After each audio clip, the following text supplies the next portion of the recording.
pourquoi on te fait venir aussi avant de t'introduire, Charles, c'est que bon, on a beaucoup de gens qui sont passionnés par le jeu vidéo. Ici, tu sais, on a plusieurs filières. On a des artistes, mais on a aussi des informaticiens qui Ouais. sont tous passionnés par le jeu vidéo, mais pas que, aussi des gens qui font du marketing, de visuel. Donc en fait, le jeu aujourd'hui, ça touche à plein de domaines, ça se décloisonne et voilà, tout le monde, à un moment donné, va s'intéresser à ces sujets.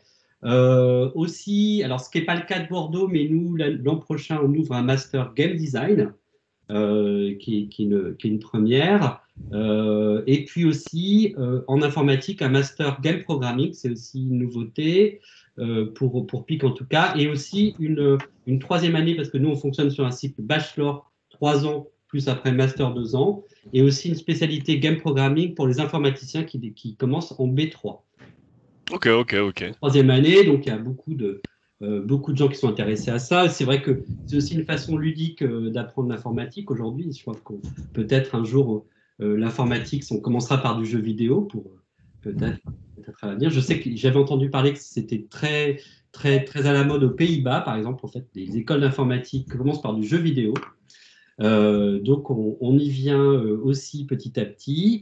Et donc c'est important de savoir effectivement le game programming, mais c'est lié aussi au game design. Voilà, qu'est-ce qu'on fait, c'est quoi le gameplay. Ces questions, on va essayer de tenter de répondre un peu, enfin en tout cas d'éclairer un petit peu ce soir avec Charles, donc qui est un ancien de Supinfo Game.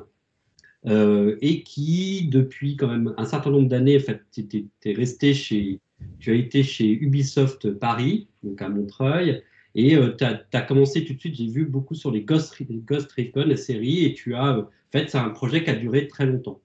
Ouais, voilà, voilà. Ah ouais, tu spoil un peu le début de ma Non, phrase. mais ouais, alors j'arrête tout de suite.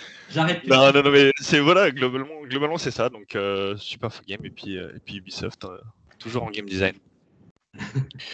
Alors, Et ben quand vous voulez, moi je suis là, dispo pour commencer. S'il faut attendre je encore suis quelques là. Si personnes. quelqu'un, on va attendre 2 minutes encore. Est-ce que on est à 128? Ouais, ça monte dans les compteurs là. Est-ce que, je sais pas, Laure, tu voulais dire quelque chose ou Céline, je vous laisse libre si vous voulez introduire aussi la conférence, de parler. Je laisse la parole. Non, c'est bon pour moi. On commence quand tu veux. Ok, Oui, super. rapidement, on va rapidement, ouais, Charles. Moi, j'ai eu la chance de rencontrer Charles en tant qu'étudiant, donc il y a bien longtemps. Tout de suite. Non, ben, il y a quelques années, parce que en fait, j'ai pu constater que tu avais déjà 8 ans d'expérience chez Ubisoft.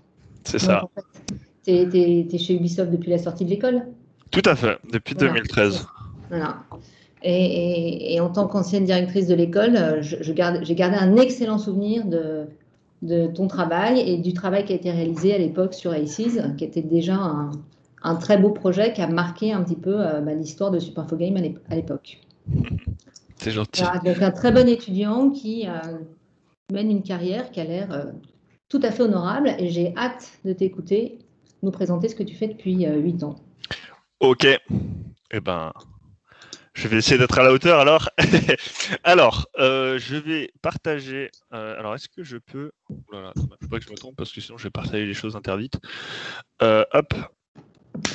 Je vais partager mon bureau, ça sera plus simple. Et je vais tout de suite mettre. Alors, est-ce que quelqu'un peut me confirmer que mon écran est bien partagé? Je confirme. Hop, alors je me mets au premier slide. Alors, je me mets en mode présentation pour faire encore plus pro. C'est parti. Donc, ce qui se passe, c'est que vu que là je suis en plein écran, je ne vais pas voir le chat pendant que je suis en train de présenter. Ce qu'on peut faire, c'est que peut-être je peux passer de temps en temps. Alors, vu qu'on est 120, j'allais dire, n'hésitez pas à m'interrompre si vous avez des questions, mais à 120, ça risque d'être un petit peu complexe. Donc, ce qu'on va faire, c'est que je vais parler donc un petit peu de mon parcours personnel, sans trop m'attarder. Ensuite, on va s'attaquer au vif du sujet sur concrètement qu'est-ce que le travail de GD. J'en profiterai pour vous montrer quelques petits exemples concrets que j'ai pu déterrer des documents que j'ai pu fournir pour Ubisoft. J'aborderai aussi métier de game design vraiment via le prisme du AAA, donc des grosses productions. Donc il y aura quelques petits disclaimers à ce niveau-là. C'est pas forcément représentatif de vraiment le travail de GD dans sa globalité. Et du coup, on fera une série de questions-réponses, parce que j'aurais peut-être pas abordé tout ce que vous vouliez savoir. Du coup, j'aime bien aussi en général accorder pas mal de temps à ces échanges-là. Et du coup, pendant ce truc de Q&A, je pense que là, je reviendrai sur le Teams, et du coup, je pourrai lire les questions. Après, n'hésitez pas à les mettre quand même dans le chat quand elles vous viennent à l'esprit. On reviendra.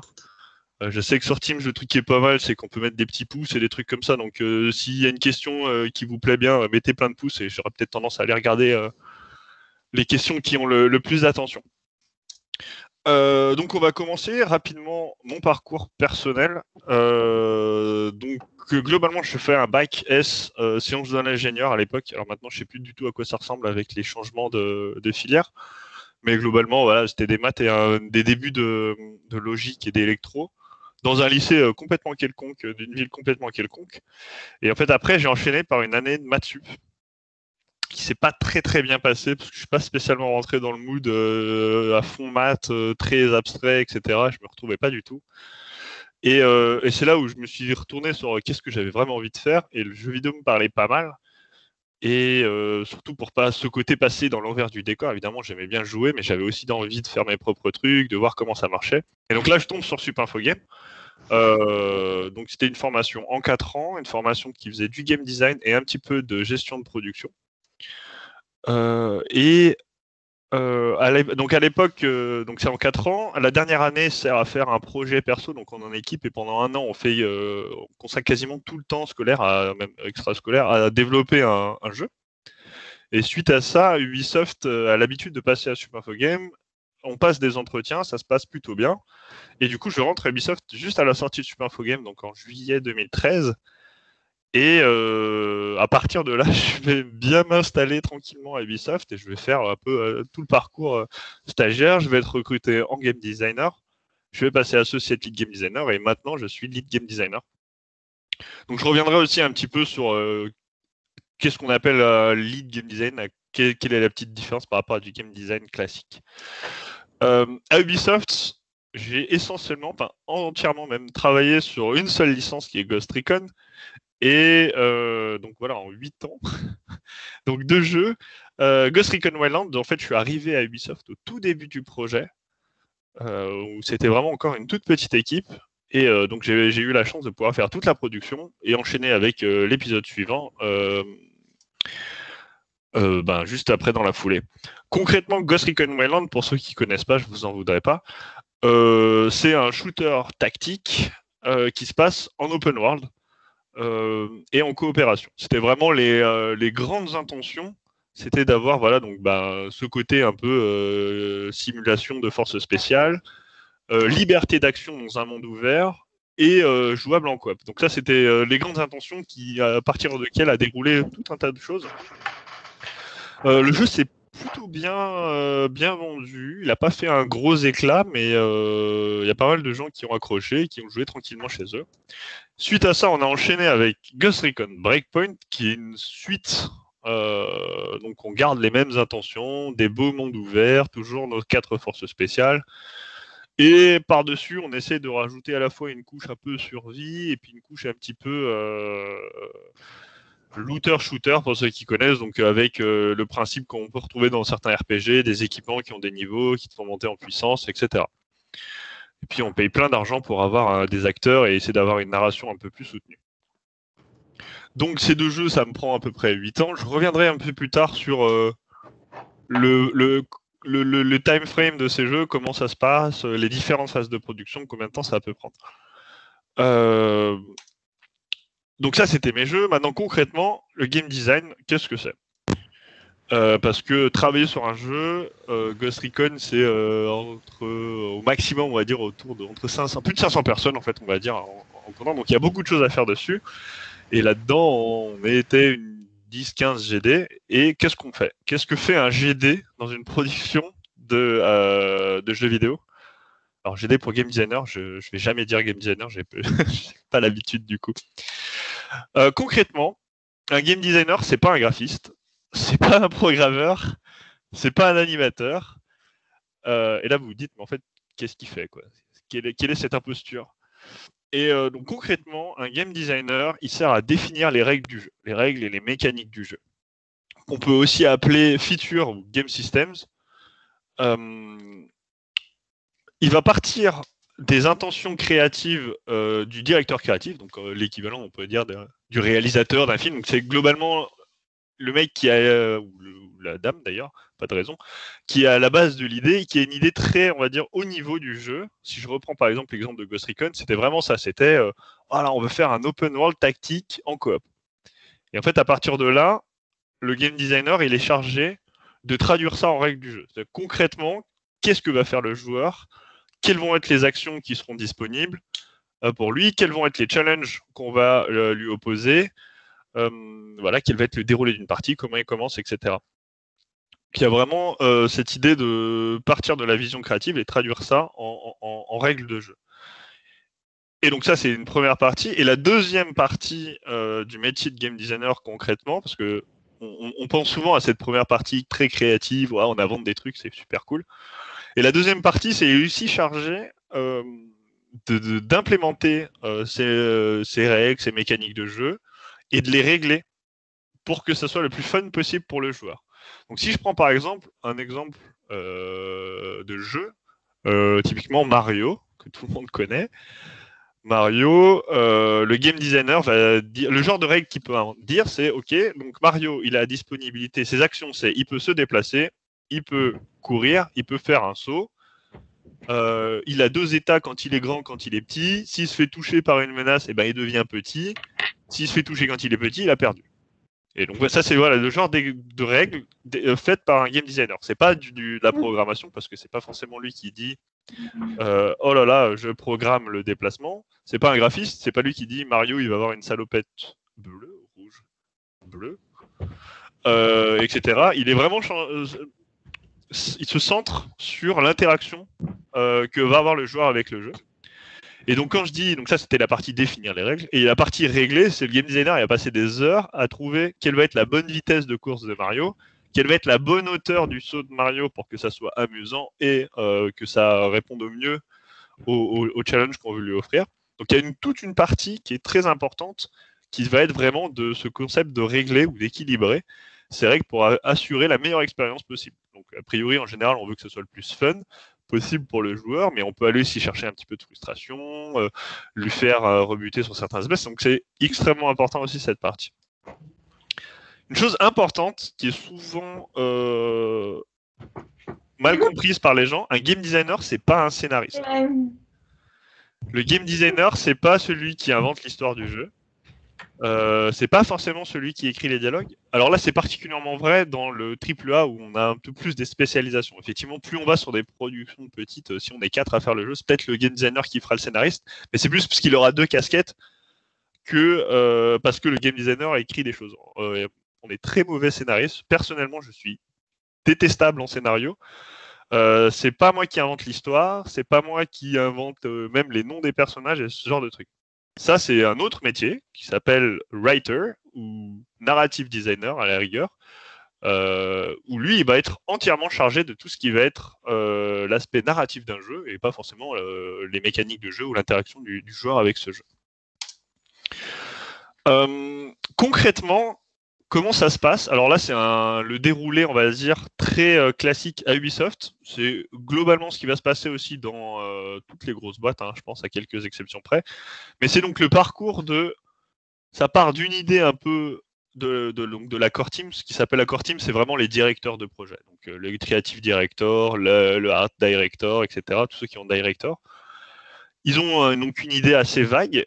Et donc, tout le métier du game design après, ça va être autour de ces étapes. La première, ça va être de définir la règle du jeu. Donc en général, on va beaucoup utiliser PowerPoint parce que c'est très pratique pour organiser des idées rapidement et puis avec le format de slide te force à rester synthétique. Ensuite, on va valider cette idée avec pareil, les chefs, etc., les différents corps de métier. Ensuite, on va détailler concrètement toutes les tâches nécessaires pour réaliser cette feature ou cette mécanique de jeu. Et ensuite, il va y avoir une phase de production avec les autres pôles. Donc, c'est là où on va interagir avec les programmeurs, les animateurs, les graphistes, qui vont être chargés de participer donc, à l'implémentation de cette feature dans le jeu. Ensuite, il va y avoir toute une partie, donc, ce que je vous expliquais, de réglage, où là, on va vraiment aller peaufiner. On aura globalement la mécanique de jeu marche, mais c'est là où on va faire les petits réglages qui peuvent faire vraiment toute la différence entre un bon et un très bon jeu. Et ensuite, on a une dernière validation par les chefs. Est-ce que ce qu'on a fourni correspond à ce aux intentions qu'ils avaient pour le jeu? Est-ce que ça marche? Est-ce que le rythme est bien, etc. Et à partir de là, c'est pas fini. Et il reste une partie très très chiante, qui est la partie du debug, parce que ça marche jamais du premier coup. Jamais. Et du coup, on va avoir des bugs qui nous seront remontés par les testeurs. Et du coup, c'est au game designer aussi de nettoyer son travail et de résoudre les bugs. Alors là, ça paraît compliqué. Du coup, je vous ai prévu des petits exemples. Hop, de documents plus ou moins secrets, mais vu que là, ça part de vieux jeux, normalement, on est pas mal. Donc, par exemple, un brief design que j'ai pu faire pour montrer à la core team.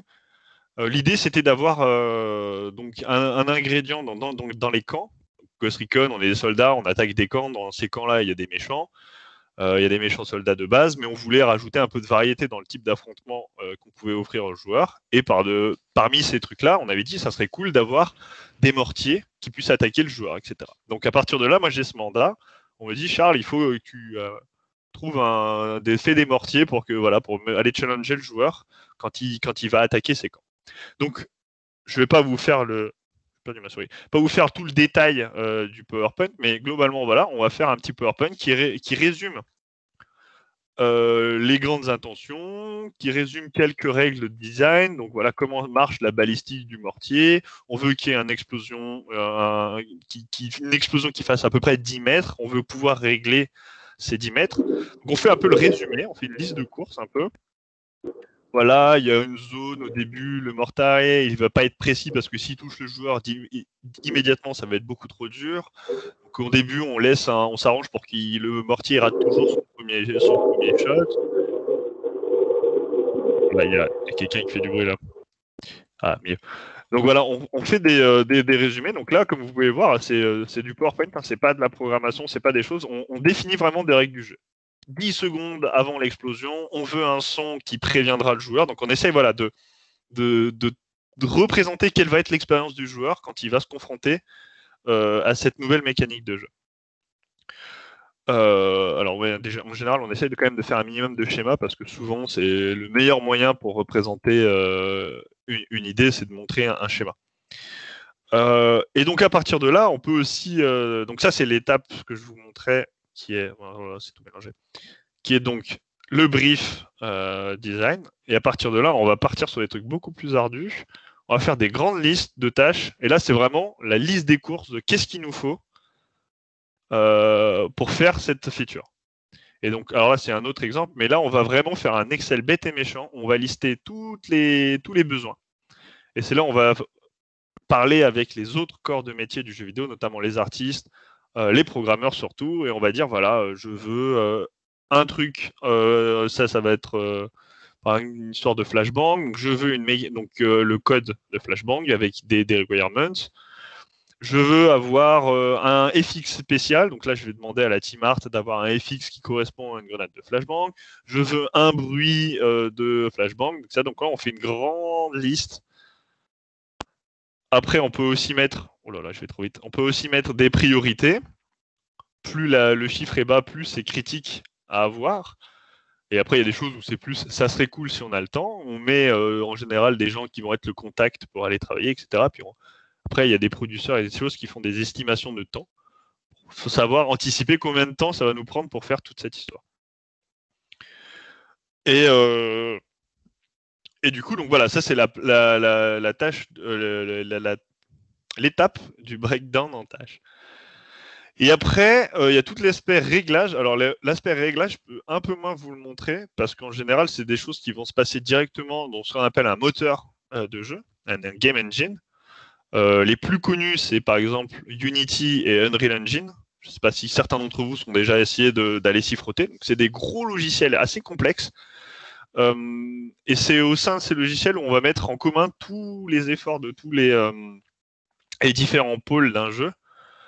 Donc c'est là les programmeurs vont aller coder des choses qui vont se retrouver dans le moteur, les game designers vont avoir accès à toutes les variables pour pouvoir les régler, les graphistes vont importer leurs modèles 3D qu'ils ont fait dans des logiciels de 3D pour qu'ils soient utilisables dans le jeu. Donc le game engine, c'est là où tout se passe, c'est extrêmement complexe, mais c'est le cœur du game développement. Tous les gens qui travaillent dans le jeu vidéo, a priori, qui vont faire un jeu, vont à un moment se retrouver dans le moteur. Le problème, c'est que Ubisoft utilise ses propres moteurs de jeu, et ceux-là, je n'ai pas trop le droit de vous les montrer. Mais en général, voilà, c'est après la présentation, c'est toujours un peu la même chose. On a un viewport qui montre une scène 3D dans laquelle on glisse les différents éléments de jeu. Et puis après, chaque moteur a ses spécificités. Si vous voulez vous mettre au game development, si ça vous intéresse, je recommande fortement Unity et dans une certaine mesure Unreal Engine, qui est plus puissant mais plus complexe à prendre en main. Mais ça ne nous empêche pas de passer par d'autres petits trucs. On peut continuer par exemple de faire du Excel pour avoir un récapitulatif de toutes nos données à régler quand on est dans cette phase un peu d'équilibrage. Et là, je peux vous montrer des petits Excel. Ce que je vais vous montrer, c'était ce qui me permettait de régler le déplacement du personnage principal dans Ghost Recon Breakpoint. Donc je m'étais fait un grand Excel comme ça. Et vous voyez, donc j'ai une colonne avec la speed maximum autorisée par l'animation, les accélérations, donc à chaque fois quand on est debout, quand on est accroupi, quand on est à plat ventre.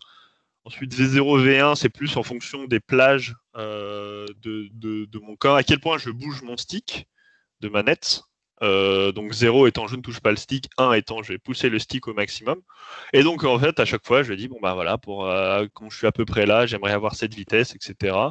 On avait plusieurs états. Quand le perso il est tranquille, il va un peu moins vite. Quand il est en état de combat ou quand il s'infiltre, on voulait qu'il soit un peu plus nerveux, donc on avait augmenté beaucoup les accélérations par rapport au moment où il était un peu tranquille dans la nature, ce qui avait donné un sentiment d'avoir un personnage beaucoup plus réactif, beaucoup plus nerveux, et plus tranquille quand il se balade et qu'il se passe rien.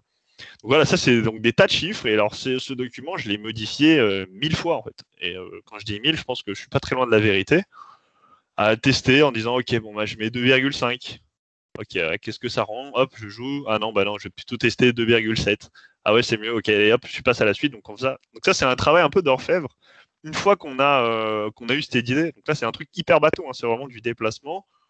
On pourrait croire que le game design s'arrête à j'utilise mon stick pour me déplacer. Si je bouge pas mon stick, mon perso bouge pas. Si je bouge mon stick au maximum, il va super vite.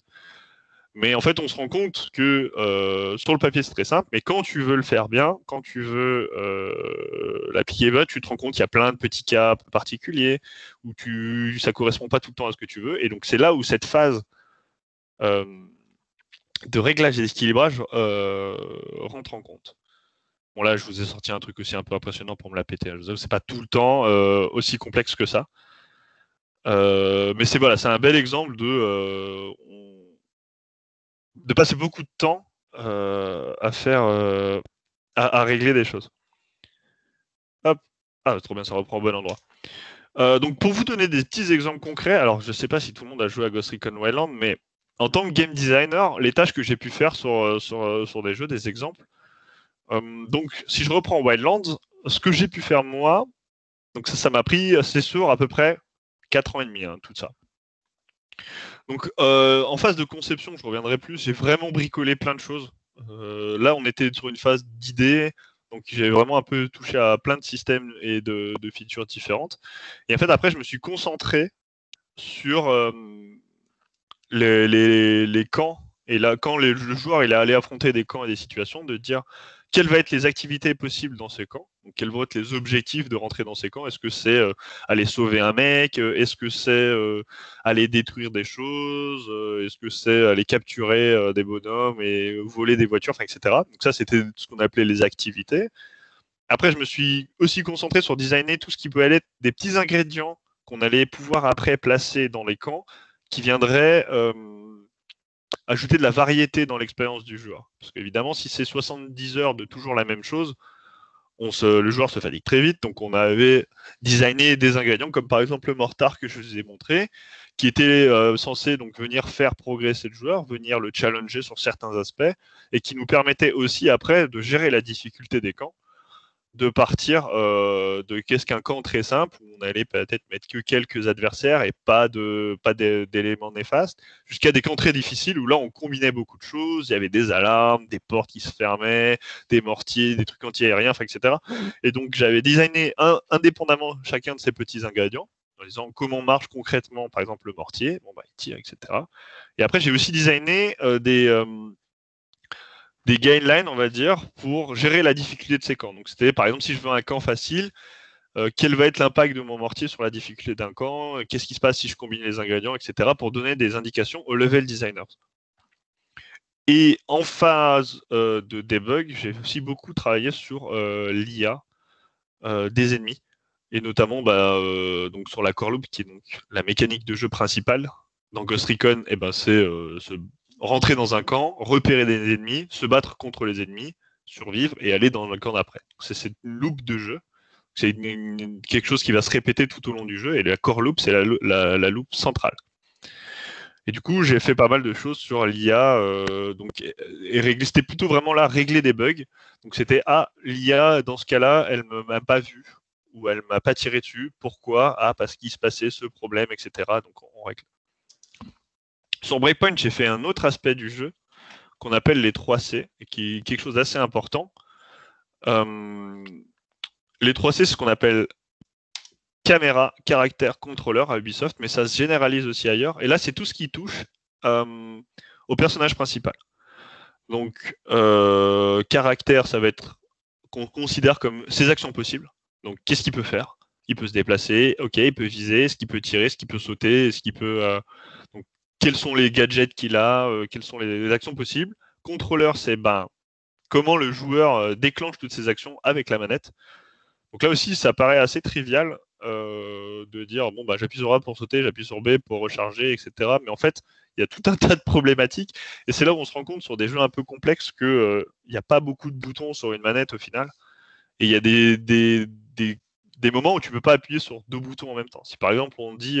en fait, il faut que tu appuies sur Y et que tu bouges le stick droit en même temps. C'est pas possible. Donc, il y a des choses comme ça à prendre en compte, à designer. Et le dernier, c'est caméra, qui est, on va dire, de manière plus large de comment tu représentes ton personnage à l'écran. Donc, est-ce que ça va être un FPS ? Est-ce que la caméra elle est vue de haut ? Est-ce que la caméra elle est par-dessus l'épaule ? Et dans les cas où il y a une caméra un peu libre, c'est quel est le framing de cette caméra ? Donc, quelle place prend le personnage à l'écran, comment on peut bouger la caméra autour du personnage, etc. Et là aussi, ça peut paraître très simple, mais c'est extrêmement complexe, surtout sur des jeux type jeux d'aventure, où on a une caméra qui suit un personnage comme ça, où il y a beaucoup de travail, et notamment de réglage et de règles. Qu'est-ce qui se passe s'il y a un objet qui passe entre la caméra et mon personnage ? Voilà, donc ça, c'est le genre de questions qu'on se pose quand on est game designer. Je reviens un peu plus de manière générale sur les phases de production d'un jeu. De manière générale, un jeu se découpe en 4 phases. Et ça, c'est vrai pour la plupart des productions, même les petites prods jusqu'aux gigantesques prods. On a ces 4 phases. La première, c'est ce qu'on appelle la conception, qui est une phase vraiment de recherche, où en général, on a juste quelques grandes intentions, donc de la part, pareil, du directeur créatif, et ce genre de personnages hyper haut placés qui ont une vision globale du jeu. Et on se cherche un peu. En général aussi, c'est pendant cette phase qu'on essaye d'aller prototyper quelques trucs. On cherche de l'innovation, ou 1 ou 2 aspects qu'on veut vraiment pousser. C'est le moment où, par exemple, aussi les ingénieurs ou les professions un peu plus techniques, elles vont aller chercher, par exemple, une optimisation, ou avoir le plus de personnages à l'écran, ce genre de trucs, pour essayer de définir des bornes, faire des recherches. Qu'est-ce qui peut être cool ? Est-ce qu'on tient quelque chose ? On essaye de raffiner un peu cette vision. Ensuite, on a une phase de pré-production. Quand on rentre dans cette phase, normalement, on sait à peu près où on veut aller, on sait à peu près quel genre de jeu on veut faire, mais on ne sait pas comment le faire. Et la phase de pré-production, en général, on va essayer de faire une espèce de démo, et une slice du jeu, une partie. On va essayer de répondre toutes les questions très pratiques de comment on va mettre en place le jeu, comment on va mettre en place nos missions, comment on va mettre en place notre intelligence artificielle, quelles vont être les limites, etc. Donc on va essayer de construire le squelette du jeu. Ce qui nous amène à la phase 3 de production. Et là, la phase 3, en général, c'est la phase bourrine. Théoriquement, on sait où on va, on sait comment faire, et donc là, il faut remplir. Donc on sait, par exemple, on sait comment on fait une mission, on a déjà nos petites briques de mission, on sait les objectifs possibles qu'on a à faire. Si je reprends l'exemple de tout à l'heure, capturer un mec, voler 3 voitures, etc. Et là, la production, c'est maintenant, il nous faut 15 missions de capture, 15 missions de vol, 15 missions d'extraction. C'est parti. On les fait, bam, bam, bam, bam, on produit. Et normalement, il y a une dernière phase de debug, où théoriquement, le contenu du jeu est terminé. Théoriquement, en ConOps, ça marche jamais vraiment comme ça en vrai. Et normalement, on arrête de produire ou d'inventer de nouvelles règles ou de rajouter du contenu, et on se concentre uniquement sur fermer les bugs. Et c'est une tâche colossale. Sur des gros jeux un peu open world AAA, des bugs, ça se compte en centaines de milliers. Hein. Donc c'est là où là, on prend un bug, on le fixe, on prend un autre bug, on le fixe, on le fixe, et tous les bugs sont triés évidemment par ordre d'importance, on ne fait pas des choses au hasard. Et du coup là, on réfléchit pas, et c'est pareil, c'est l'usine, et on essaie de fixer le plus de bugs possible. D'un point de vue game design, pendant ces phases de production, pendant les 2 premières phases, le game designer il va être très concentré sur ce qu'on va faire appeler du design type papier, donc comprendre en fait du design comme je vous ai montré tout à l'heure avec des PowerPoint où on essaye de mettre sur papier les grandes règles du jeu, les leviers sur lesquels on va vouloir influer, les leviers qu'on va vouloir régler par la suite. En général, c'est on fait plein de PowerPoint, bam, bam, bam, on débite. On essaie d'aller chercher des trucs un peu cool. Et pour certains cas, on va quand même essayer d'aller faire une phase de prototypage qui est assez importante parce que, en gros, sur un design sur un PowerPoint, ça marche souvent très bien en fait. Sur le papier, c'est toujours une bonne idée. Tout le monde arrive à peu près à se projeter, etc. Mais des fois, on a quand même des doutes. Et là, on va essayer de faire un petit prototype parce qu'il n'y a rien de plus efficace pour savoir si quelque chose marche bien, si une règle est fun, si une règle est intéressante, que de la tester en vrai.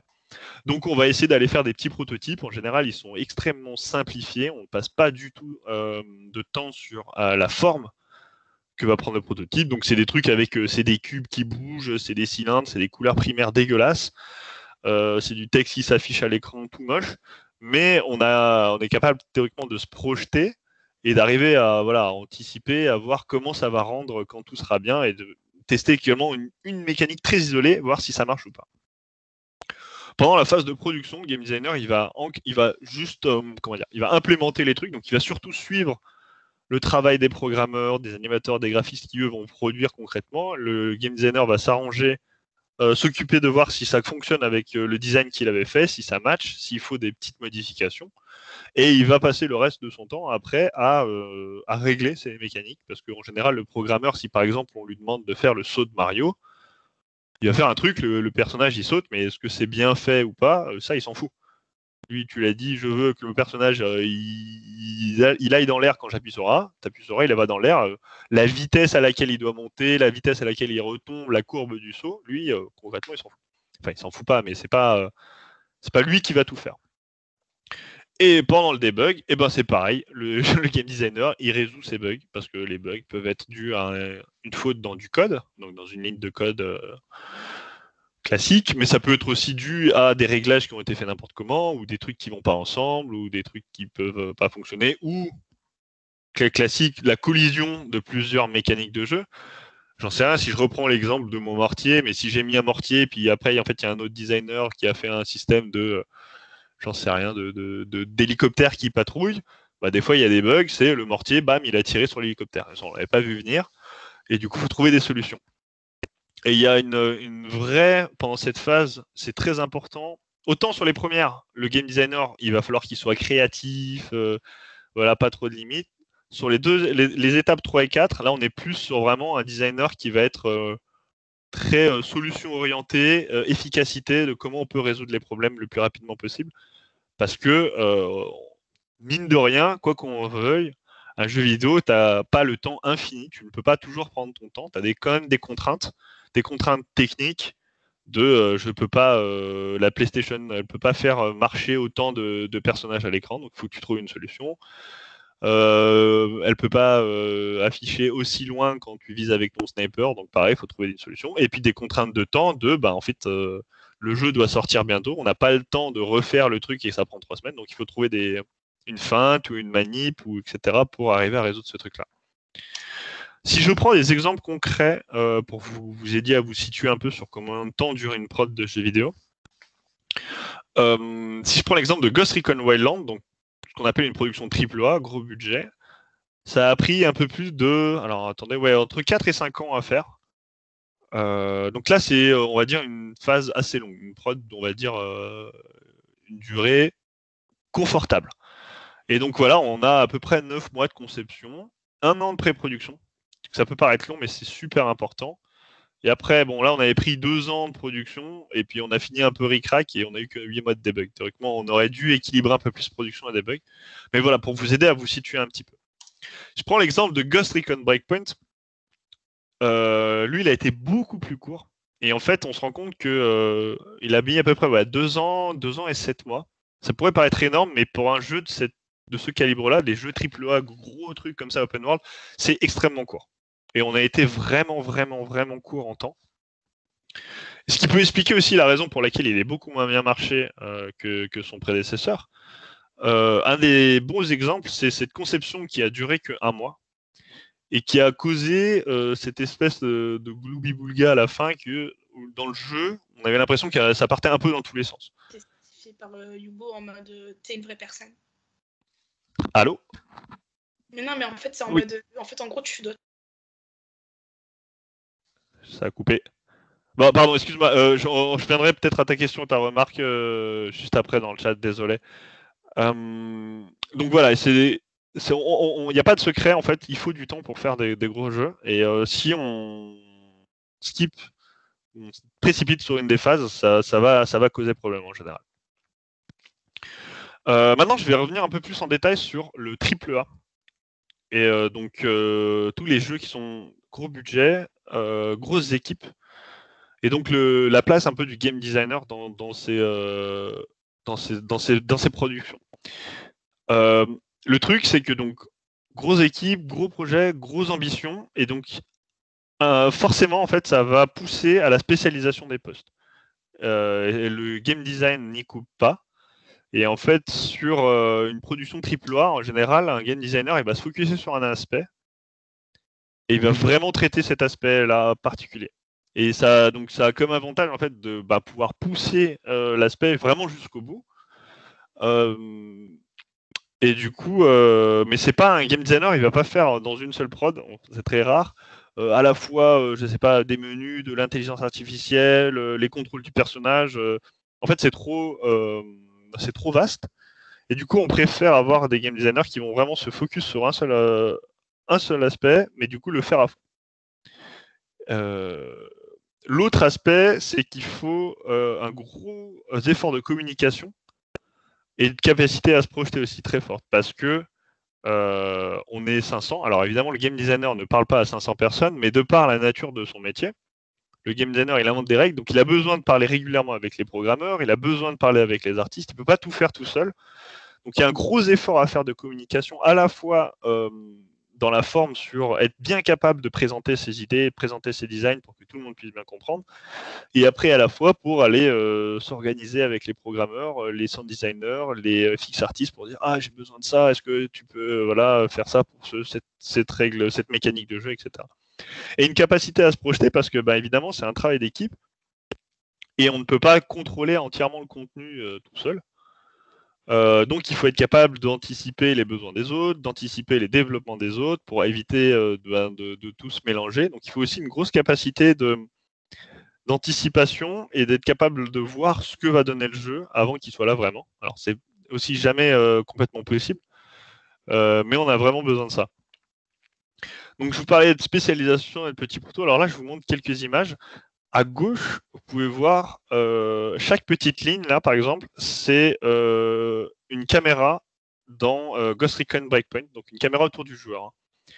Une caméra, donc chaque petite ligne, ça correspond à donc un framing de caméra, donc une ouverture d'angle. Quelles vont être les limites min et max de la caméra quand je bouge autour de mon personnage, quelques petites règles de transition, etc. Et vous pouvez voir que des caméras, il y en a à peu près, je crois qu'on en a 350 à la fin dans le jeu, de caméras différentes. Et donc ça, c'est quasiment un game designer qui a fait ça sur 2 ans. Ça lui a pris environ 50% de son temps de travail. Juste régler la caméra qui tourne autour du personnage. Mais par contre, on a des caméras sur plein de cas. On a une caméra différente quand le personnage se met à bouger. Comme ça, on a un petit peu d'inertie, ça donne le sentiment de mouvement. Quand il se met à sprinter, on a une autre caméra qui se rapproche un petit peu pour augmenter la sensation de vitesse. On ouvre un peu le champ de caméra. On la fait un petit peu trembler pour ajouter du dynamisme, etc. Donc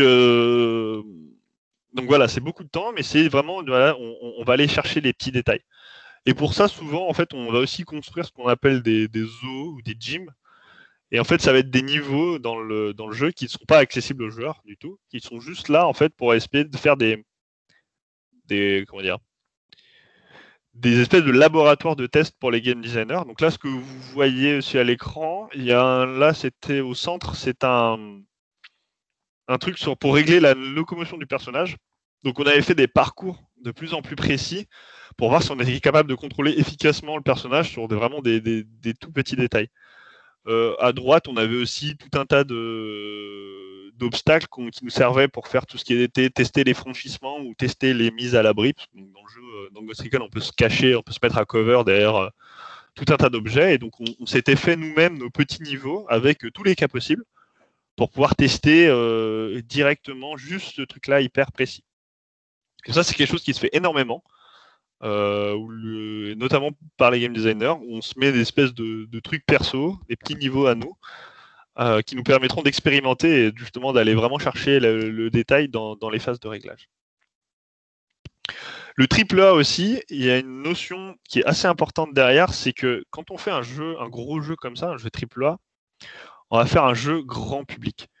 Et en fait, ça demande une certaine manière d'approcher les choses et de penser les règles du jeu. Ce qu'il faut savoir, et ça c'est un mauvais réflexe pour beaucoup de game designers, c'est de se dire tous les joueurs pensent comme moi.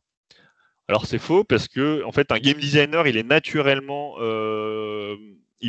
cette capacité d'analyse, cette capacité de comprendre les règles d'un jeu, puisqu'en général il les fabrique, donc il est capable très rapidement de décomposer les règles d'un jeu.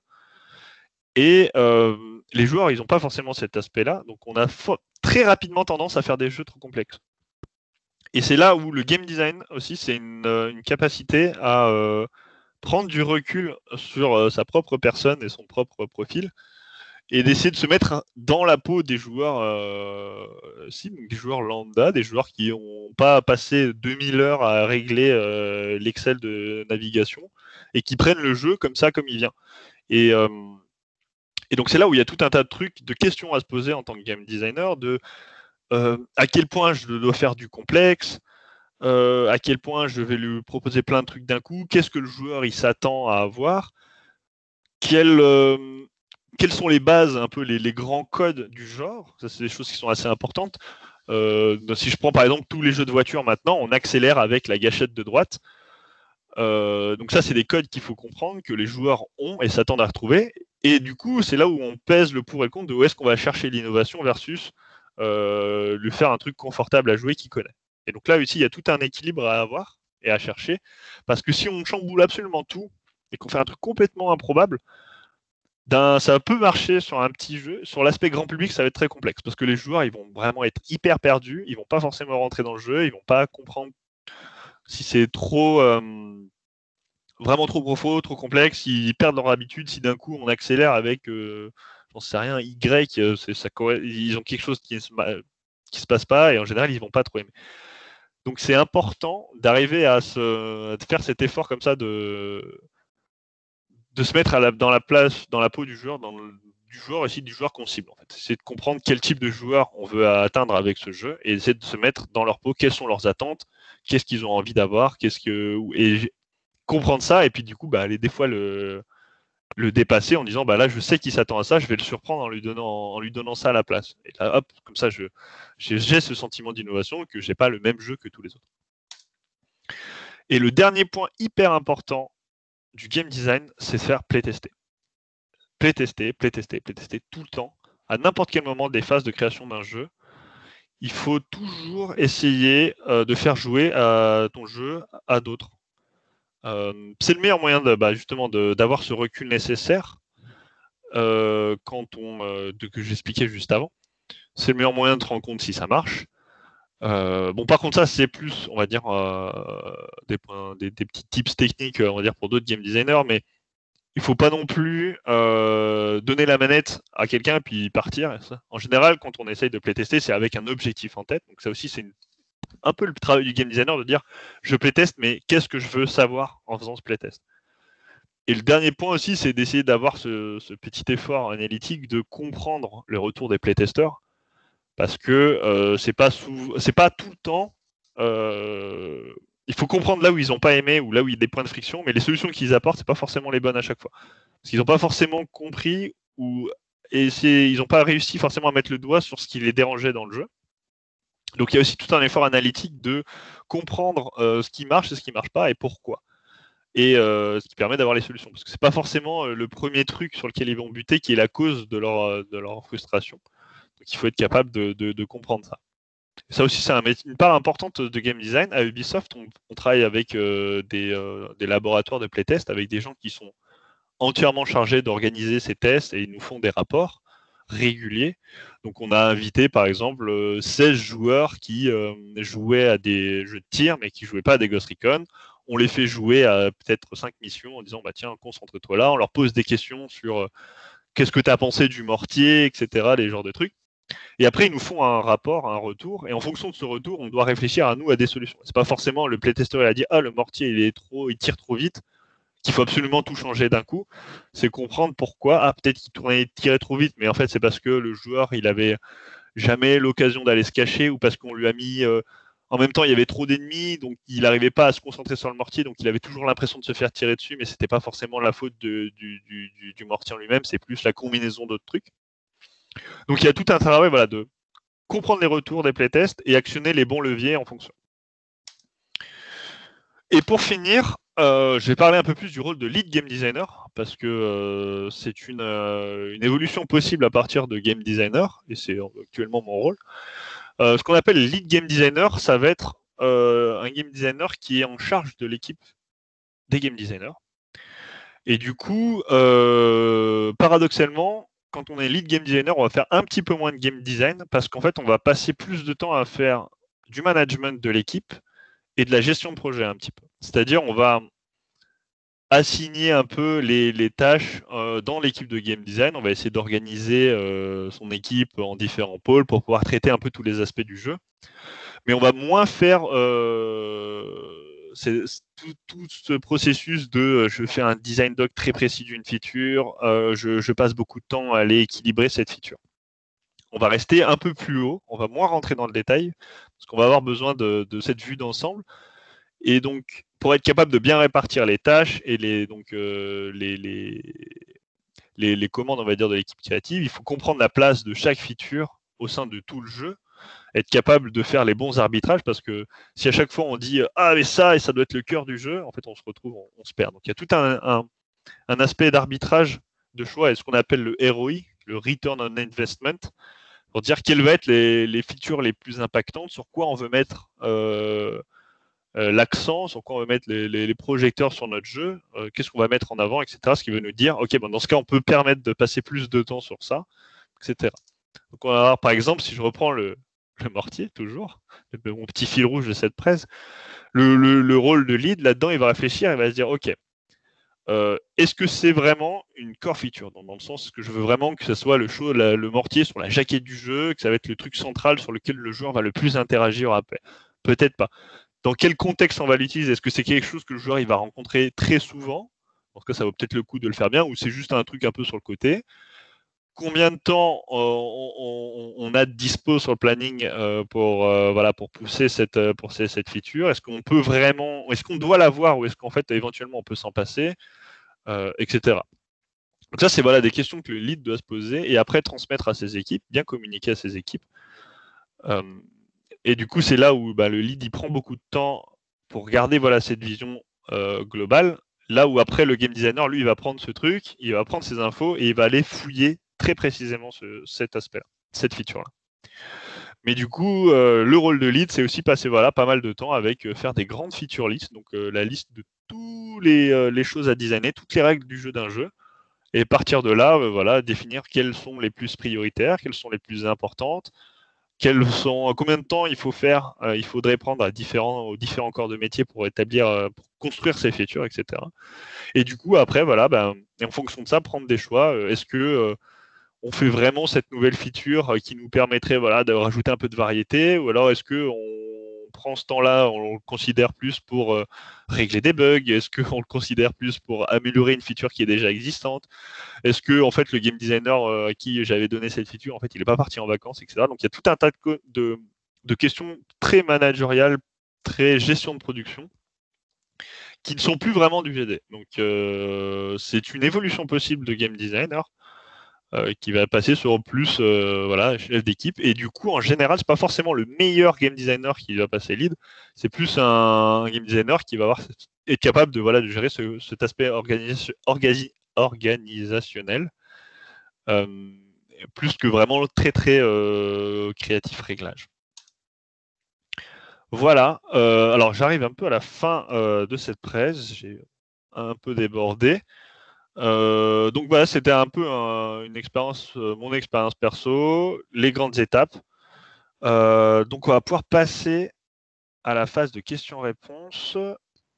Du coup, est-ce que... Alors, je te remercie d'abord, je réinterviens juste. Merci beaucoup, c'était super clair. En tout cas, je pense que ça a appris beaucoup de choses et tu as repris des bases et tu as bien explicité tout ça. Et voilà, je laisse maintenant les questions. Yes. Hop, alors attendez, je vais arrêter mon partage, comme ça vous pourrez revoir ma tête. Et du coup, alors ouais, les questions, parce qu'on est toujours pas mal, je vais les prendre un peu dans le chat. Alors, en fait, je vais les prendre un peu dans l'ordre. Donc Lilian qui demande, pour le document FSO, est-ce qu'il existe une architecture, un modèle type sur lequel vous vous basez? Ouais. On a, alors, mais en fait, c'est plus pour le coup un modèle qui est unique par projet.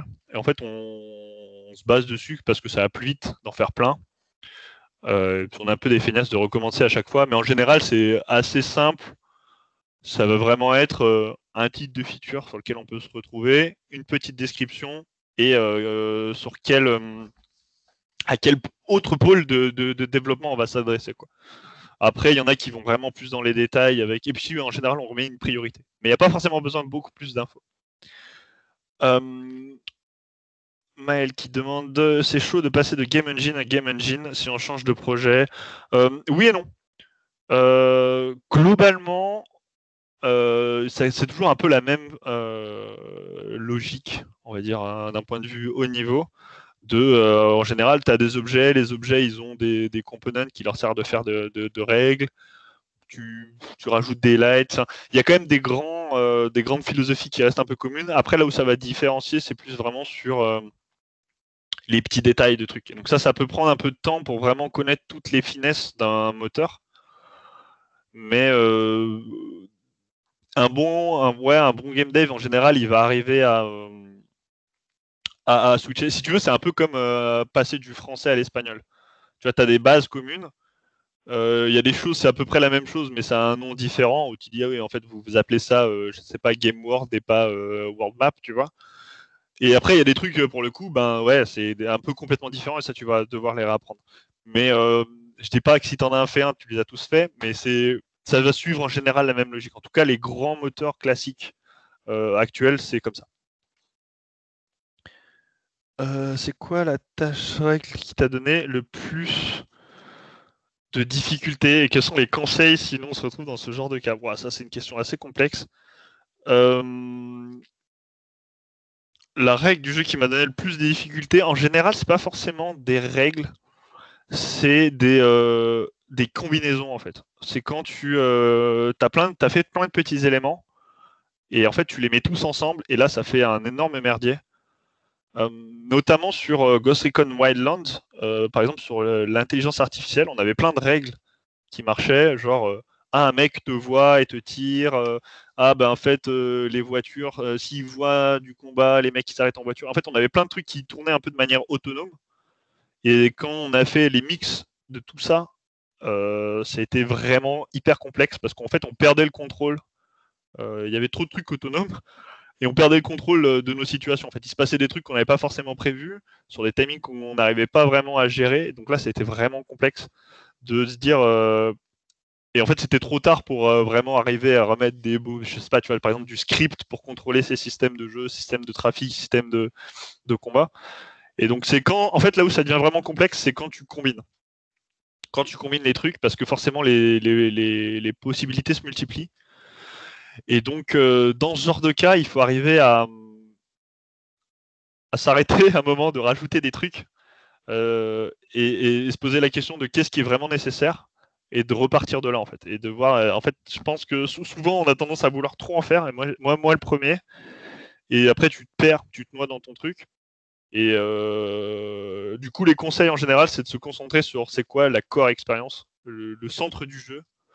Le plus important, je pars de ça je veux le contrôler à fond, et après je vais peut-être revenir plus timidement sur les choses et ne pas hésiter à mettre des grands garde-fous et dire tant pis, on cut ça, on arrête, c'est trop complexe.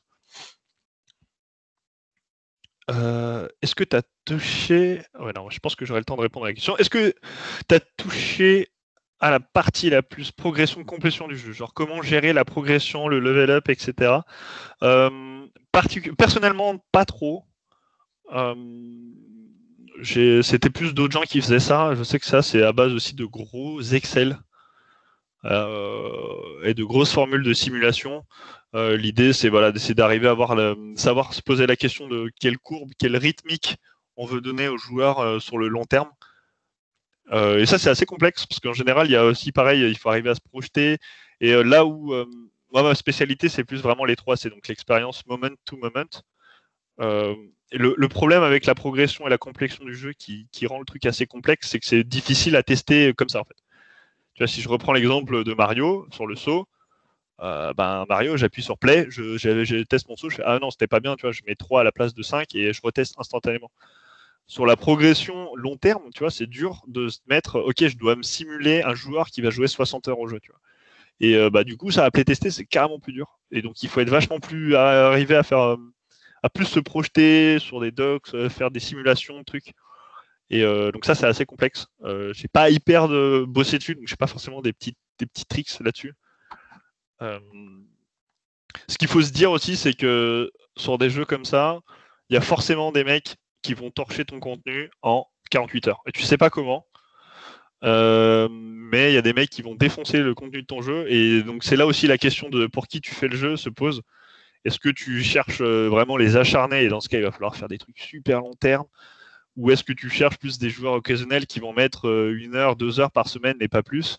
Et dans ce cas, il faut faire attention et avoir des trucs qui vont être peut-être, par exemple, plus logarithmiques, où tu progresses très vite au début, et puis bon, à la fin, ça laisse traîner, et puis il y aura vraiment que les 10% d'acharnés qui vont kiffer là-dessus. Ou est-ce que tu cherches plus des trucs, contrôler ces courbes-là, c'est pas facile. Et du coup, ouais, j'ai pas forcément beaucoup de réponses là-dessus, désolé. Fabien qui demande, pour se lancer dans l'industrie en tant que GD, avoir publié un jeu pendant ses études est-il nécessaire ou encouragé? Non. Alors en fait, ça dépend ce que tu appelles par publier un jeu. Publier un jeu dans le sens, il est sorti dans le commerce, il y a eu des vrais joueurs, pas forcément. Par contre, avoir poussé un projet assez loin pour avoir quasiment un contenu jouable, ça je pense que c'est vraiment important parce que ça va être ta carte maîtresse de ton CV, si tu veux. C'est plus difficile en tant que GD d'avoir un portfolio comme peut l'avoir par exemple un artiste où tu montres 15 concept art trop beaux. En GD, c'est un peu plus dur. Donc c'est bien en général d'avoir un jeu que tu as vraiment bien poussé, sur lequel tu peux dire là, j'ai vraiment passé du temps à gérer le saut, on s'est posé plein de questions, etc. Je trouve que c'est bien d'avoir un jeu un peu plus poussé, particulièrement si tu veux aller faire du AAA, où justement, voilà, je parlais, il y a une espèce de... On essaie de spécialiser, donc on essaie de voir si tu es capable d'aller vraiment pousser un truc assez loin. Et du coup, en général, c'est bien d'avoir fait une prod parce que d'être un petit peu passé par ces étapes, d'avoir eu l'idée, ce processus de j'ai une idée, je la mets sur papier, je la mets sur papier pour voir si je suis déjà capable d'organiser mes idées. On bosse avec un programmeur, un graphiste pour essayer de la mettre en place. Je la règle, on se rend compte que ça ne marche pas. Et du coup, on fait un petit aller-retour avec, on rajoute des choses, on modifie, on fait des petits réglages, et hop, j'ai un truc à la fin comme ça. Ça, c'est super important. Je pense, si tu fais que des designs papier, il va te manquer un truc. Vraiment. Et du coup, ouais, je pense que c'est encouragé. Après, aller jusqu'à publier le jeu, je pense que c'est pas nécessaire. Donc, y a-t-il eu des conflits énormes dans tes productions? Ça s'est mieux passé que Beyond Good and Evil 2. Je ne répondrai pas à la partie Beyond Good and Evil. Oui, il y a des conflits tout le temps en fait.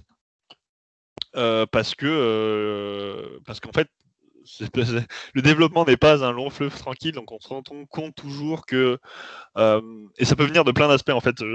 À la fois, ça peut venir évidemment de Ubisoft qui à un moment veut sortir son jeu parce qu'en fait, à un moment, il faut faire rentrer les sous, donc on perd du temps de prod.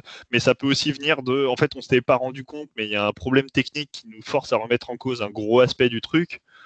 Par exemple, sur Ghost Recon Wildlands, on a eu des gros conflits avec les programmeurs à un moment parce qu'on avait fait toutes nos situations de jeu. Donc, on avait nos camps avec nos NPC, enfin nos IA adverses et tout, ça marchait bien. Et en fait, ils viennent nous voir et ils nous font les gars, c'est pas possible parce que si on veut que le jeu il marche sur Xbox, il y a trop de NPC. Et ça, on l'apprend 3 mois avant la sortie du jeu, tu vois, quelque chose comme ça, peut-être un peu plus 4. Et du coup, là,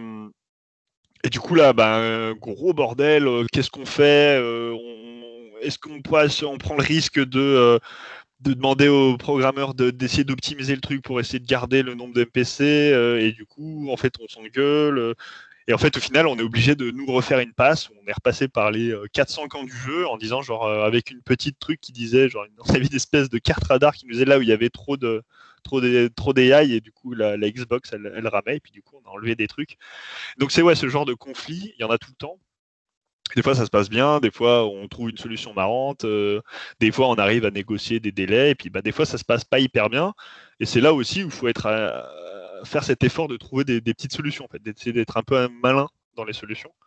Mais des prods qui se passent bien de A à Z, c'est très très rare. En général, c'est louche. Et là, c'est toujours un peu le merdier. Parce qu'en fait, il est important, voilà, il faut être capable de se projeter, mais en fait, se projeter sur des prods aussi complexes, c'est hyper dur. C'est hyper dur et personne n'y arrive vraiment bien et du coup forcément ça fait des conflits comme ça. Je continue. Est-ce que du coup en tant que GD tu bosses en relation avec la partie QA, bêta testeur, etc. à fond? C'est un des rôles avec lequel tu interagis le plus. À Ubisoft, on a un poste qui s'appelle Dev Tester, qui est une sorte de super QA testeur. Et en général, il est assis à côté du game designer. Enfin, moi, j'aime beaucoup quand c'est comme ça. Et lui, il teste à fond les features et il pose plein de questions. Il vient stresser. En général, il vient chercher la petite bête. C'est à la fois ton meilleur ami et ton pire ennemi, parce que des fois, vraiment, tu le détestes. Parce que c'est le genre de mec qui va arriver et puis il va faire OK, mais qu'est-ce qui se passe si je parque un hélicoptère sur le mortier et qu'en même temps, je charge le jeu et j'accomplis l'objectif et que tout explose d'un coup, tu vois. Et donc, il va venir te poser des questions en disant j'ai trouvé ce bug, il faut que tu trouves une solution, etc. Et après, on passe aussi pas mal avec les QA testeurs qui, eux, sortent du bug en mode usine.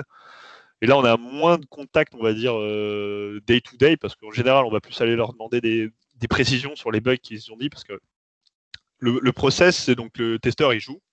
Quand il voit un truc qui se passe pas bien, il appuie sur une touche de son clavier, puis ça crée un ticket. Donc, on a un site internet, enfin un site qui s'appelle Jira. Et donc, chaque bug a une page, une Jira, donc avec une ID qui permet de le retrouver. Et puis, en général, il y a une petite vidéo, il y a une description du bug et il y a des petites étapes pour reproduire le bug. Et du coup, en général, on va pas mal aller trafer vers eux pour avoir besoin de plus d'infos sur ah ouais, mais ce bug, t'es sûr que c'est comme ça? Moi, j'arrive pas à le refaire chez moi. Et je peux avoir plus d'infos sur les conditions dans lesquelles t'étais quand le bug est apparu, etc. Donc, on a beaucoup d'échanges avec les testeurs. Avec les bêta-testeurs type joueur, playtesteurs moins, en général même pas trop. D'ailleurs, Ubisoft ne veut pas que les designers aillent directement interagir, par exemple sur les forums, les trucs comme ça, parce que ça peut vite tourner vinaigre, on va dire. Mais par contre, avec les dev testers, énormément. C'est super important. À quel point la casualisation... Alors, excusez-moi, je continue, j'espère pouvoir finir. À quel point la casualisation du jeu impacte le flow du jeu et à quel moment dans la prod c'est pensé En fait, voilà, la casualisation du jeu, ça dépend dès le départ, en fait. Ça part sur quand est-ce que quel joueur on cible avec ce jeu. Et donc, à partir de là, si on dit on veut des joueurs qui ne veulent pas forcément s'investir beaucoup et qui cherchent des petites sessions de jeu, dès le départ, en fait, ça va influer sur notre design. On parle, dans casualisation, on va chercher du type de joueur. Une variable qui est assez importante, c'est la session moyenne qu'ils vont être capables d'accorder au jeu. Et si tu vois, c'est par exemple si tu fais un jeu mobile, la session moyenne, c'est genre 3 arrêts de métro, tu vois, ta loop de gameplay centrale, il ne faut pas qu'elle dure trop longtemps. Et du coup, on design pas mal aussi en fonction de quelle est une session de jeu, comment on remplit cette session de jeu, etc. Mais c'est des choses qui sont pensées dès le départ.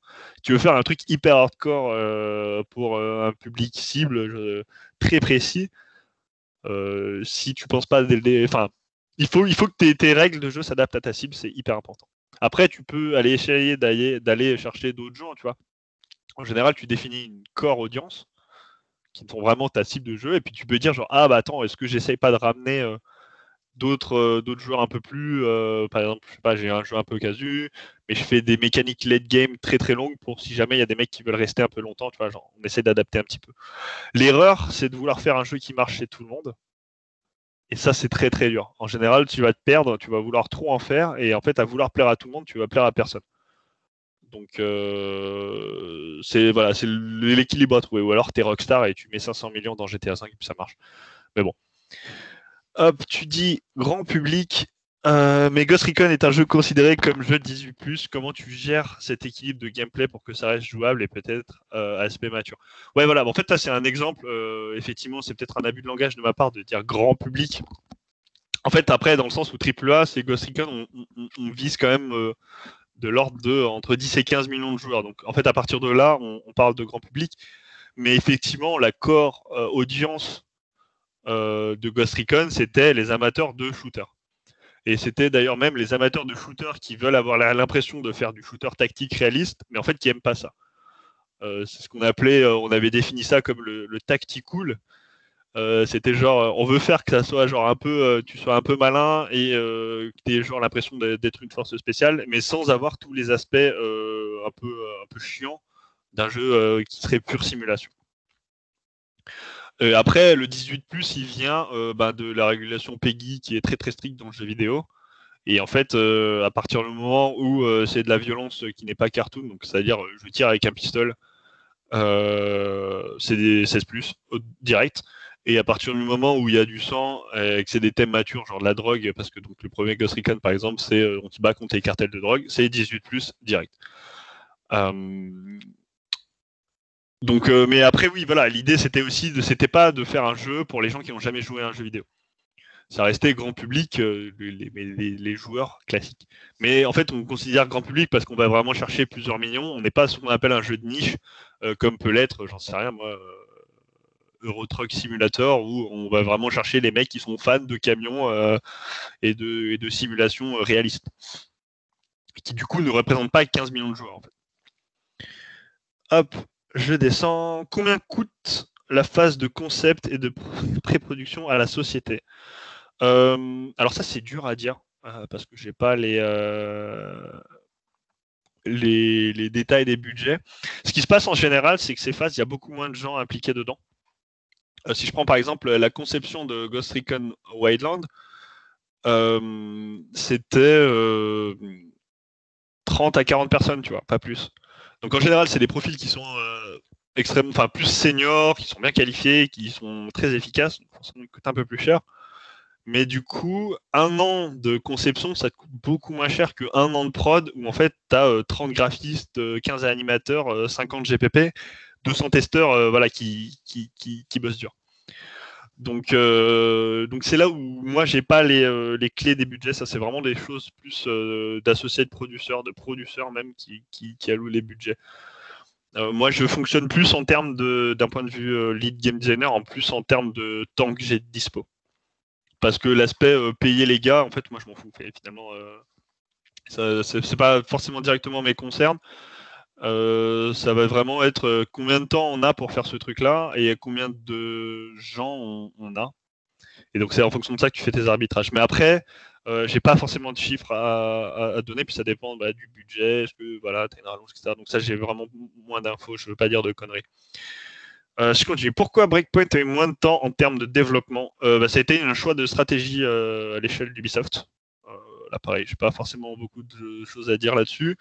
On voulait aussi capitaliser sur les forces et les technos qu'on avait récupérés sur Wildlands, parce qu'il faut savoir qu'avant Ghost Recon Wildlands, le jeu c'était Ghost Recon Future Soldier.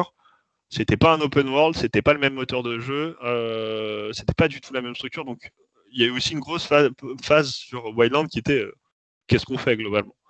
Et Breakpoint, l'idée c'était de capitaliser sur les recherches qu'on avait fait et les technos qu'on avait développés sur Wildlands pour justement mettre moins de temps, et donc ça coûte moins cher à le développer. C'est principalement pour ça. Après, on s'est un peu perdu parce qu'on a voulu, typiquement, Breakpoint c'est un exemple où on a voulu trop en faire, on a voulu faire pour trop de types de joueurs différents et on s'est perdu en cours de route. Et on a essayé depuis de corriger le tir en se recentrant cette fois sur notre cible principale, nos corps utilisateurs, donc les amateurs de shooters tactiques, et se concentrer sur vraiment eux, qu'est-ce qu'ils voulaient, qu'est-ce qui était important eux pour leur expérience, et tout ce qu'on a fait par exemple post-launch, donc depuis bientôt 2 ans, enfin 1 an et demi on va dire, tout ce qu'on a fait c'était en gardant ça en tête, et ça s'est beaucoup mieux passé, tous les extensions et les add-ons qu'on a pu faire ont été mieux reçus. D'ailleurs, on a une image un peu plus positive de la marque maintenant. Est-ce que des changements drastiques interviennent souvent dans la phase de production de ce qui était programmé pendant la phase de pré-production? Ouais. Souvent, je sais pas, mais effectivement, on a beau faire tous les efforts, ça se passe jamais hyper bien et on n'est jamais forcément totalement confort à la fin de la phase de pré-production. Il y a toujours des trucs dans lesquels on a un peu mis des zones d'ombre. En gros, par rapport à ce que je vous ai dit sur les 4 phases de production, souvent ça déborde un peu par la suite parce que en général, tout prend plus de temps que ce qu'on a été imaginé dans nos têtes parce que dans nos têtes, le plan est parfait. Et même si on s'aménage des marges de manœuvre, souvent on déborde un peu, donc on se retrouve avec des petits problèmes comme ça. Et il y a aussi toute une phase où on découvre des problèmes quand on essaye vraiment de faire rentrer les jeux.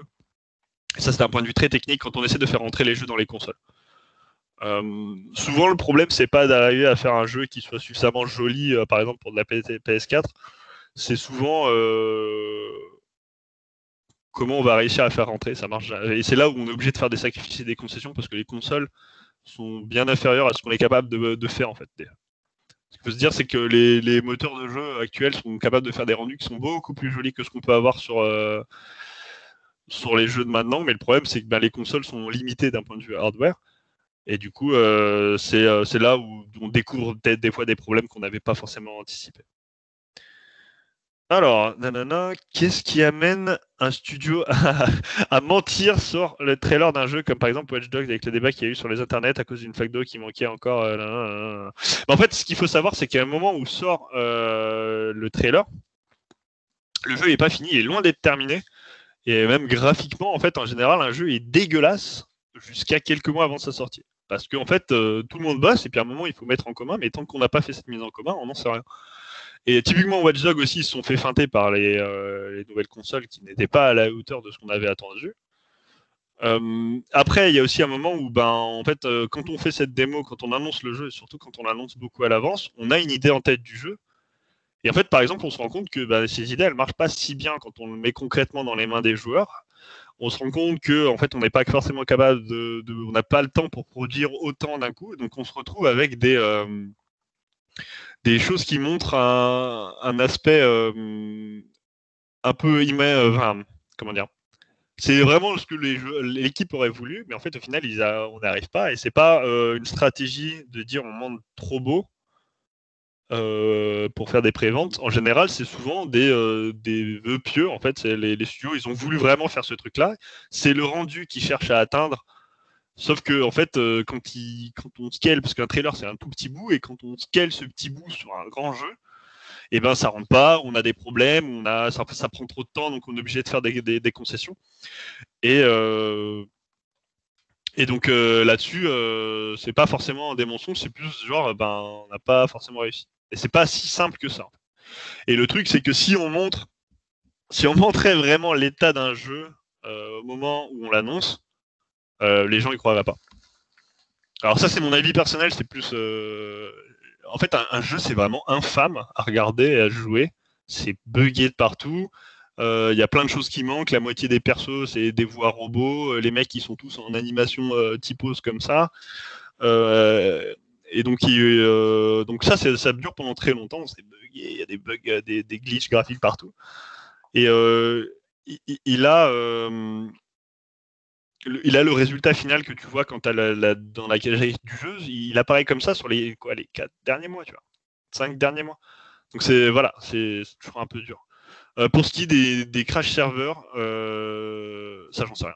Ça, j'avoue que je suis pas assez du tout renseigné d'un point de vue technique sur comment fonctionne une architecture de serveur réseau, pourquoi ça éclate. Quand le jeu sort, je sais qu'en général, les boîtes essayent de faire des tests de charge avant de lancer le jeu, donc en essayant d'avoir des trucs de simulation. Après, il y a des jeux, alors là, je parle pas du tout pour Ubisoft, mais je sais que par exemple, Rocket League avait eu des gros problèmes de serveurs parce que, en fait, il y a eu trop de gens. Ils auraient été trop bien. Du coup, trop de gens sont connectés et leur architecture serveur, les serveurs qu'ils avaient disponibles, ne suffisaient plus. Donc, ils ont dû racheter des trucs, des locaux, etc. Parce qu'en fait, il y avait trop de gens qui essaient de se connecter, donc ça faisait cracher tout le monde. Mais en vrai, sur le détail de pourquoi ça marche des fois, pourquoi ça marche pas, ça, j'en sais rien. Ça, c'est vraiment un truc d'ingénieur tech qui n'est pas du tout dans l'ordre de mes fonctions. Fabien qui demande l'employabilité d'un GD qui sort juste d'école et comment arriver à faire son expérience avant de rentrer concrètement sur le marché du travail. Alors, je ne vais pas vous cacher, l'employabilité, c'est pas aussi facile de se faire embaucher en tant que GD que de faire embaucher sur des métiers qui sont vraiment très très demandés comme programmeur, par exemple. GPP, il y en a vraiment, c'est plein. Tout le monde cherche des GPP. Animateur, tech animateur, c'est pareil aussi. C'est des postes qui sont très très recherchés. GD, c'est pas si recherché et surtout, en fait, il n'y a pas énormément de GD. Sur une prod, quand il y a 50 GPP, il y a 10 GD, si vous voulez. Et encore. Donc, les places, c'est pas qu'elles sont hyper rares, mais c'est que c'est pas gratos comme ça a pu l'être à un moment. Comment faire son expérience ? Le meilleur vraiment, je le dis, le meilleur moyen, c'est de faire des jeux. Et le meilleur moyen, c'est pas les faire tout seul dans son coin, c'est d'essayer de les faire avec des gens. Parce que ça te force à travailler ta communication, ça te force à confronter tes idées aux autres. Et le meilleur moyen pour ça, en fait, c'est de faire un projet de fin d'études. Parce que voilà, ça te fait, ça t'alloue du temps vraiment en général, les écoles font ça pendant 1 an. De faire ce projet, ça te permet d'avoir un truc qui est assez abouti, ça te permet d'avoir un truc où en général, tu as pu un peu te faire plaisir, tu vois, tu as pu faire un peu ce que vous vouliez dans l'équipe, donc vous êtes lâché, vous avez permis d'aller pousser certains trucs, prendre des risques qui ne pourraient pas forcément être pris sur des grosses productions où des millions sont en jeu. Donc c'est ça que tu vas faire ton expérience. Je considère aussi, voilà, alors ce ne sera pas forcément aussi bien recherché dans le AAA, mais il y a pas mal de studios qui aiment bien les GD qui ont fait des jams. Essayer un des gros défauts que je supporte pas chez les game designers, c'est les game designers qui se contentent de faire des designs sur le papier et qui ne vont jamais dans le moteur. Essayer de faire des petits protos, d'aller bidouiller des trucs. En fait, vous n'avez même pas besoin d'avoir cette notion d'être très fort en programmation. Moi-même, je ne sais pas hyper bien programmer. Par contre, j'ai des très bonnes bases de logique. Et maintenant, il y a beaucoup de moteurs qui ont des systèmes de scripting assez puissants. Et aussi beaucoup de... Il est assez facile de récupérer des projets avec déjà des bouts de jeu qui fonctionnent. Par exemple, Unreal, alors Unity, je ne sais pas trop, mais Unreal, dès le départ, en fait, on peut avoir un squelette avec un perso, une caméra, et le perso se déplace, il est capable de sauter. En fait, après, vous partez de là, et puis vous allez bricoler 2-3 trucs. Avoir un peu dans la tête cet esprit modding. Vous partez d'une base qui existe déjà, parce qu'on ne demandera jamais à un game designer d'être capable de coder un jeu from scratch, du gâchis. Mais par contre, ce qui est intéressant, c'est de partir d'un truc qui existe déjà et d'aller le modifier pour tester un truc, pour expérimenter des choses. Donc ça peut être aussi assez précieux. Mais pour moi, le plus important, c'est voilà ce jeu de fin d'études, parce que c'est truc qui aura le plus de valeur parce que t'as beau faire des mods, alors à moins vraiment de s'impliquer dans la communauté modding ou dans des prods semi-amateurs, le jeu de fin d'études en général c'est le truc le plus abouti, le plus poussé que t'as, et c'est le truc que tu mets en avant sur ton entretien. Et en fait, tu auras déjà répondu à plein de questions d'entretien parce que tu te seras posé pendant que tu faisais ton jeu. Tu auras juste à te rappeler du processus de réflexion que tu as eu pour intégrer la feature que tu as eu dans ton jeu étudiant. Et voilà, et c'est comme ça que tu vas justifier tes compétences. Hop, j'enchaîne. Qui s'occupe de l'interface UX, UI du jeu, du menu, de l'ensemble? Alors, c'est une équipe à part entière en général qui est constituée, j'arrive plus, bref, de programmeurs, de graphistes et effectivement d'un game designer qui va chercher à organiser les flows de menus. Et effectivement, maintenant, de plus en plus, on a aussi ce poste d'UX designer, d'ergonome, qui prend aussi pas mal une espèce de sous-branche, enfin, sous-branche. Je ne le dis pas de manière péjorative, mais voilà, une branche particulière du game design qui s'occupe vraiment de tout ce qui est accessibilité, flow pour le joueur, complexité d'information, etc. Donc ça, c'est une spécialité à part entière, un peu comme peuvent l'être les 3C par exemple. Yanis qui demande le poids de la stratégie marketing dans le processus de création. Ça dépend. Là-dessus, ça dépend beaucoup. En général, c'est plus le poids de la stratégie éditoriale qui va avoir un peu de poids en fait, plus sur ton processus de création. Le marketing en général, il arrive déjà un peu tard, donc le jeu il est tout fait. Là où ils ont tendance à un peu, là il faut faire gaffe, c'est quand ils vendent des trucs qui sont pas forcément ta core expérience ou qui montrent des choses dans un trailer qui n'étaient pas forcément prévu dans le jeu. Nous, ça nous est arrivé 2-3 fois sur Ghost Recon, mais ça reste plutôt mineur. En fait, ça va pas influencer vraiment les corps mécaniques, vraiment le flow de ton jeu, plus sur des détails. En fait. Comment se passe la communication en interne, en particulier entre les différents compartiments, les écrivains, les artistes, etc. On a des teams spécialisés. Alors en fait, ce qui se passe, c'est le bordel, comme tu le dis, c'est un vrai puzzle chaotique. Ce qui se passe, c'est que on n'est pas organisé dans la prod par tous les game designers sont assis au même endroit, tous les programmeurs sont assis au même endroit, etc. On est plus organisé par pôle. Et du coup, par exemple, on a un endroit dans la prod qui regroupe, on va dire, quelques animateurs, quelques programmeurs, quelques game designers, et eux, ils sont chargés du personnage principal. Et du coup, en fait, on se parle beaucoup à l'oral, et on est très proches, et en fait, cette proximité permet de faciliter vachement les échanges. Et en fait, après, c'est aussi au rôle des leads de comprendre ce qui se passe dans l'ensemble de la prod et de faire redescendre l'information. Et en fait, la communication est particulièrement importante en tant que game designer, parce que toi, c'est difficile d'être game designer et d'être dans son silo, et puis voilà, de faire comme par exemple peut l'être un artiste qui doit faire, je sais pas, il doit modéliser une voiture, et lui, il peut faire 2 jours dans son coin à modéliser sa voiture. Le game design, vu qu'on est un peu l'architecte, on va dire, des règles du jeu, on doit aller se synchroniser avec plein de pôles différents, donc c'est hyper important d'aller parler à tout le monde. Et c'est une partie non négligeable du métier de game designer qui est d'être à l'aise sur la communication, d'être à l'aise à l'oral, d'être capable de bien entretenir des bonnes relations avec toute l'équipe et de comprendre leur travail un petit peu. Souvent, on dit que le game designer, il doit avoir des bases en un peu toutes les autres pans d'un jeu. C'est cool d'avoir un peu de base de programmation, un peu de base de graphisme, etc., sans être au niveau des professionnels, mais juste de savoir de quoi tu vas parler, de quoi tu vas demander, histoire d'être plus efficace sur ta communication. Comment vous organisez-vous lors de la production d'un jeu pour intégrer des easter eggs? Est-ce que c'est une obligation ou ça dépend du temps restant? Non, ça dépend entièrement du temps. C'est pas une obligation. Alors pour la petite histoire, les easter eggs étaient interdits sur Wildland. Et on les a quand même fait. En fait, c'est vraiment...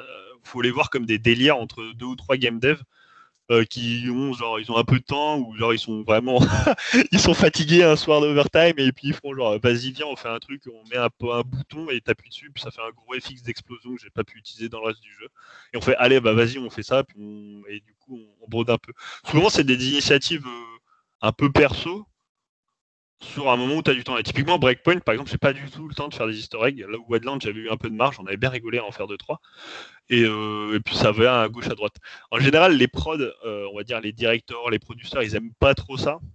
Le market non plus, parce que du coup, c'est un petit peu chaud de contrôler d'un point de vue législatif, d'un point de vue ton du jeu, les easter eggs qu'il y a. On s'était fait un peu, on avait dû retirer un historique qu'on avait fait avec un collègue qui avait caché quelque part au fin fond dans Breakpoint un petit tag Wu-Tang is forever. Et en fait, on s'est rendu compte que c'était super chaud parce que Wu-Tang est une marque déposée. Donc on s'est fait engueuler, on a dû enlever le truc là. Donc en général, c'est un peu à l'arrache comme ça. Il y en a qui restent cachés très longtemps. D'ailleurs, il y a un historique de Wildland qu'on a fait avec un pote qui n'a jamais été trouvé encore. Il y en a après qui sont un petit peu mises en scène, quand on se rend compte que ça marche un peu, ou là, la prod se dit il y a peut-être un potentiel à faire là-dessus, et du coup, souvent c'est un peu récupéré par le market, parce que c'est des bonnes occasions aussi de faire un petit peu notamment pour tout ce qui est communication sur les réseaux sociaux, tu vois, sur Twitter, Facebook, les historiques, ça marche bien pour communiquer sur cette chaîne. Hop. Je continue. Alors, je sais pas à quel point je dois m'arrêter, moi je suis pas spécialement pressé, donc je déplie les questions comme ça. Les compétences de GD sont-elles... Tu stoppes quand tu veux, hein, tu sais. Ok. À minuit, tu peux t'arrêter. Tu as le droit de faire la merde.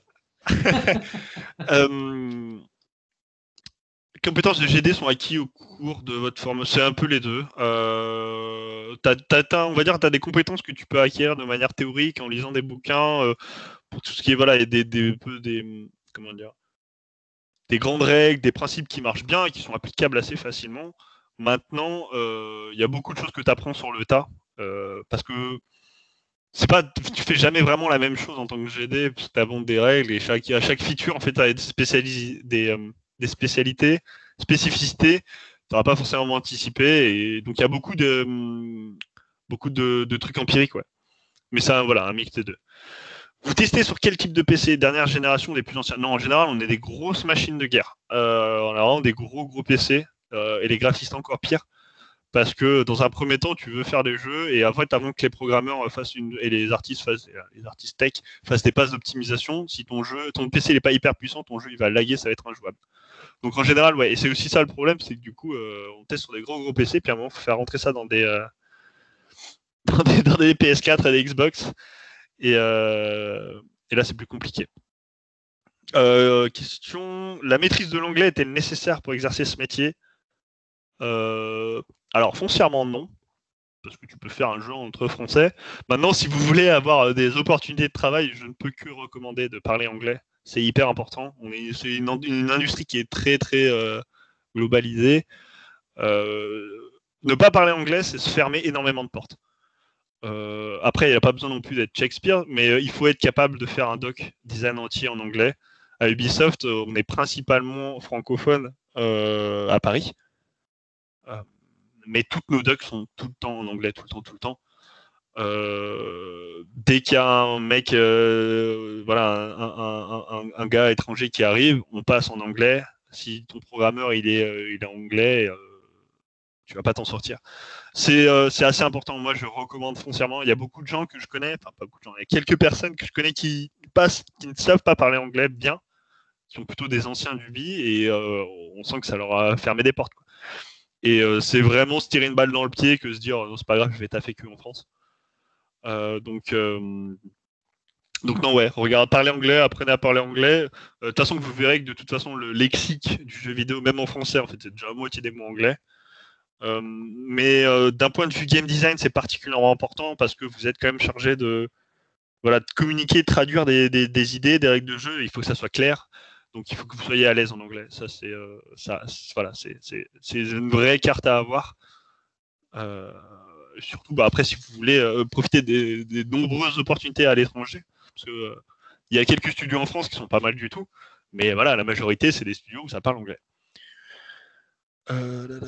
Tu es convaincu que les jeux faits en études sont valorisants pour être embauchés concrètement? Comment tu montres ton jeu à ton potentiel employeur? En fait, souvent, tu vas pouvoir montrer, alors dans des cas d'entretien, tu peux montrer des vidéos, des trucs comme ça.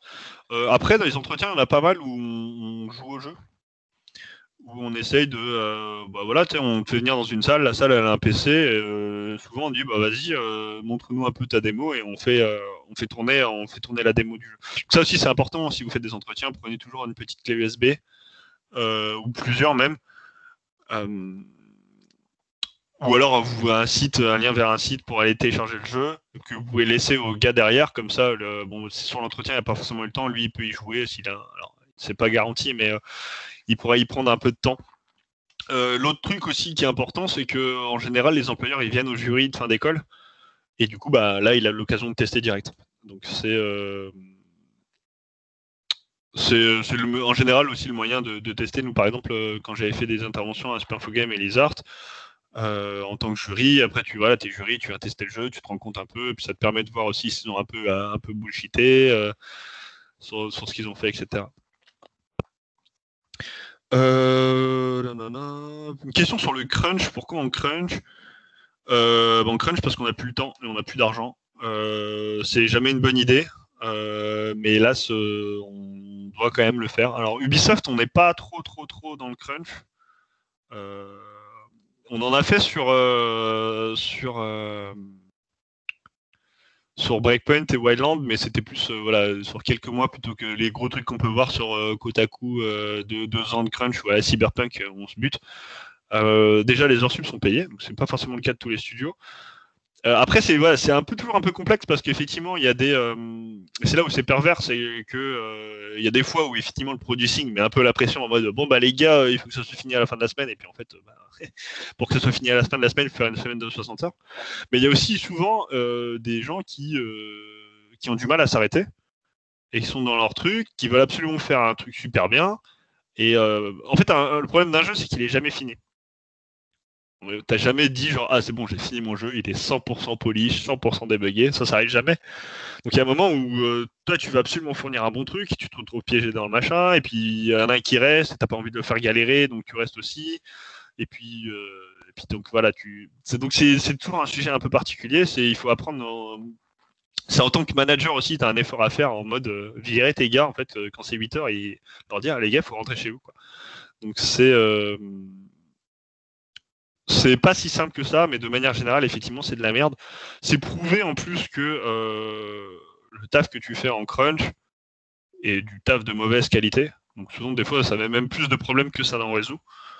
Donc il faut arriver à trouver le bon moment. Il faut aussi arriver à s'arrêter personnellement, à dire stop, je rentre chez moi, je veux une vie, j'ai besoin de temps à côté pour en revenir plus reposé et plus efficace.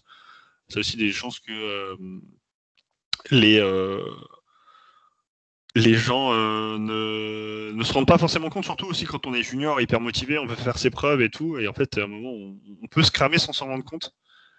Et en plus, ça rend bien certains studios qui sont bien contents de voir les gens rester, comme ça avance et tout. Donc c'est un problème avec plusieurs facettes. Alors on commence à le traiter, ça progresse, c'est pas encore ça, mais on commence à avoir un peu comme des améliorations. Et il y a plein d'autres. Une question sur les salaires. Ça dépend aussi pas mal. Ça dépend des boîtes, ça va dépendre. Les programmeurs sont mieux payés. Les game designers sont pas forcément les mieux payés du jeu vidéo, je vous le dis tout de suite. Ça dépend. On essaye en ce moment, Ubisoft particulièrement, je sais pas si c'est le cas, les autres boîtes essaient de redresser un peu les barres de salaire, notamment les salaires à l'entrée. Pour les game designers, mais ça va varier un peu de l'expérience, du studio, si tu viens de l'étranger, etc. Et puis voilà, donc il y a les. Alors attendez, je vais voir ces trèfles, si ça correspond un peu à ce qu'on peut avoir. Mais de manière générale, les métiers les plus techniques sont plus rémunérés. Les programmeurs sont un peu mieux payés que les designers. Mais ça a tendance en ce moment à aller plus s'équilibrer. Les game designers. Bon, alors attends, je suis en train de chercher. Graphiste, concept artiste. Bon, je sais pas où c'est, mais en général, c'est autour de 30K l'entrée, un peu moins. Un peu moins. On va compter entre 25 et 30K à l'entrée, on va dire. Ça va dépendre des boîtes, ça va dépendre des projets. À Ubisoft, après Ubisoft c'est toujours particulier parce qu'en général on prend toujours un stagiaire avant. On prend un stagiaire qu'on essaie de garder après, et en général entre 25 et 33K. Ouais, c'est plutôt le médian de 27K est plutôt correct, je pense, c'est plutôt réaliste. dans ce doc du SNJV. Ça correspond à ce genre de truc que tu pourrais trouver dans Ubisoft.